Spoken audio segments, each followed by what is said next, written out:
Okay, nandito tayo sa Lanao del Norte sa Kapatagan. Dito yung farm natin.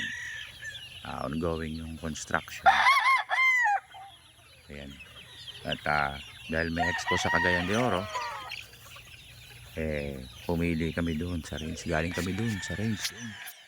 Doon. Ito yung mga pinaghuhuli namin. Random age, pero yung mga super healthy doon sa range na yun. Nilagay namin sila dito. Ay, nag-aaway pa. Nilagay namin sila dito para ma-quarantine bago mag-expo. Very very healthy itong mga to. Beige black, crystal gray, ginger. So para maiayos sila, mabigyan ng suplemento para pag tinravel sila papuntang Cagayan de Oro, which is around 3 to 4 hours travel. So ayan, so, pinili na namin to, dadalhin na to, ready na to mga to.